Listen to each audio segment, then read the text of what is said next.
Running a YouTube channel takes a lot of work. Thankfully, I have a few key ideas that will get your YouTube started on the right path and hopefully make things a little bit easier. Howdy squids, I'm Brian, and if you're ready to take your YouTube channel a little more seriously in 2022, here are a few ideas to get you started on the right path. Starting off, you want to pick a category. There are a ton of different categories when it comes to YouTube. So the first thing I would do is to pick a category. Pick an area or genre that you enjoy and want to share in. Preferably something that you have a little bit of experience in.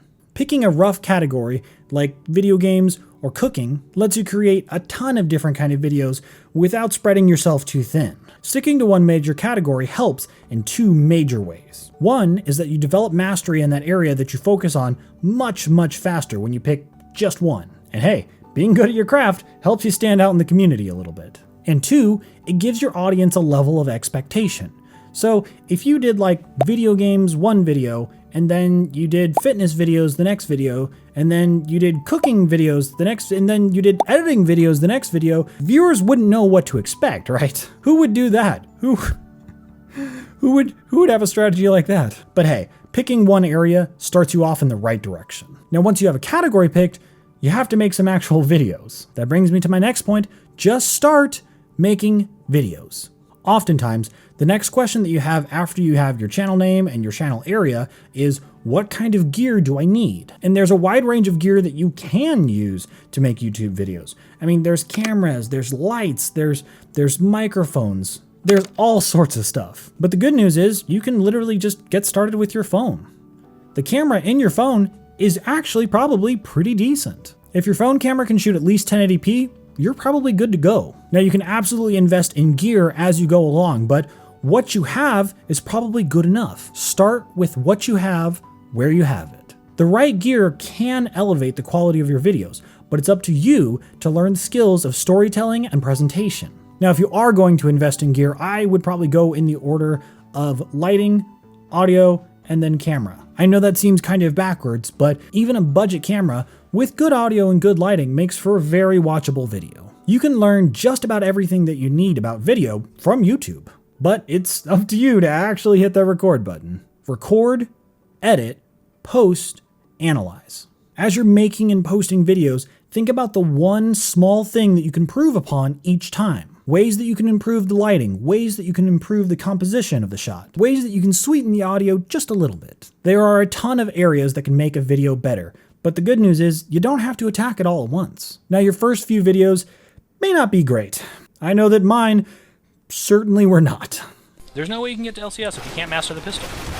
But as you continue to create videos, you gain speed. You learn what works for you and what doesn't, and you learn what you actually like to do and the style of video that you prefer to make. You hone in on the message or the information that you're trying to deliver in each video. You start to develop a workflow. So really, you don't need gear, you need momentum. Now, part of that momentum is measuring the actual effect that your videos have via YouTube analytics. Which, yes, it's just a bunch of numbers, but it brings me to the next point. Do the numbers even matter? It is super easy to get bogged down in analytic numbers on YouTube. The more time that you spend in analytics, the easier it becomes to believe false narratives. Things like, oh, my video's not getting any views, I must be a terrible person. Things like, oh, I haven't received any comments, obviously what I'm doing is just totally worthless. Things that are just not true. We put a little bit of our souls into each video that we do. So when a video doesn't do well, it hurts a little bit.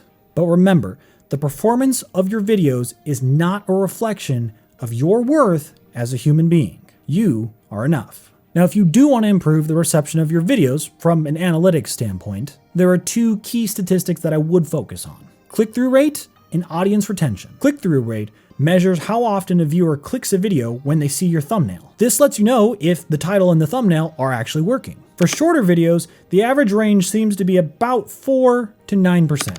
And if you're hitting those numbers already, good job. This at least gives you a target to shoot for though. Now, audience retention is a measure of how much of a video a viewer actually watched. Specifically, the average percentage viewed metric is what I would use. A good range to shoot for is 35 to 60%. Note that certain styles of videos like tutorials and walkthroughs will naturally have a little bit of a longer average view duration. Coincidingly, shorter videos will also have a higher average view duration. Those two metrics are heavily weighted in the YouTube algorithm when it decides to actually push out your videos. Keep refining your process and try to get better with each video. I do have to note, this is if you're trying to take YouTube a little more seriously, a little more professional. If you're just doing YouTube as a fun hobby, you don't have to take these numbers so seriously. This is if you are trying to take your channel to the next level. And if you're ready for the next level, it's time to focus on your videos. The next major key is to niche down. After trying a lot of different video styles in your genre, you start to learn what you like, what you don't like, and what performs well, and maybe what doesn't perform as well. Certain subjects and styles will start to work better for you maybe. Niching down is the idea that you've already picked a broad category in YouTube, and now it's time to focus that even more. It's time to go deeper.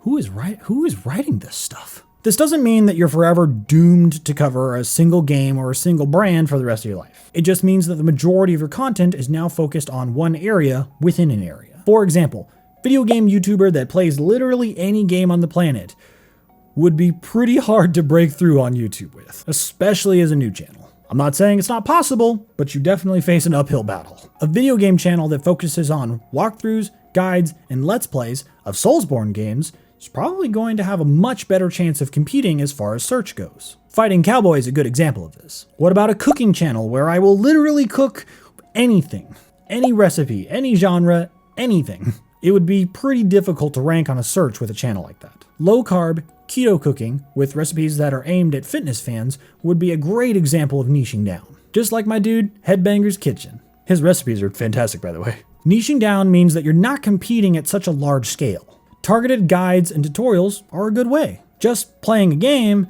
and hoping that the video turns out okay is not really a strategy. Unless you are like a superhumanly funny person, and I am certainly not. But a targeted guide about something specific within a game is much more likely to rank on search. The more likely it is to rank on search, the more likely that people will click on your video and actually watch it. Niching down means that you're basically taking a larger slice of a smaller pie. But it also means that you don't have to compete with literally the largest creators on YouTube. A viewer has only so much time in the day to watch stuff, so you have to give them a specific reason to watch your video. Those keys should help hopefully a little bit as you're coming up with and starting your YouTube channel. YouTube is a lot of hard work that requires a lot of different skill sets. However, in all this rush of work, I hope that you do take a few breaks when you can. Don't forget to drink some water, go for a little walk, enjoy the sunshine.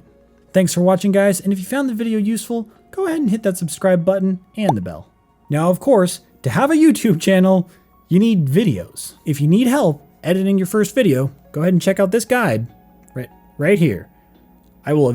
Maybe one day I'll put it on the other side, but I like it over here for now, next to all the friends.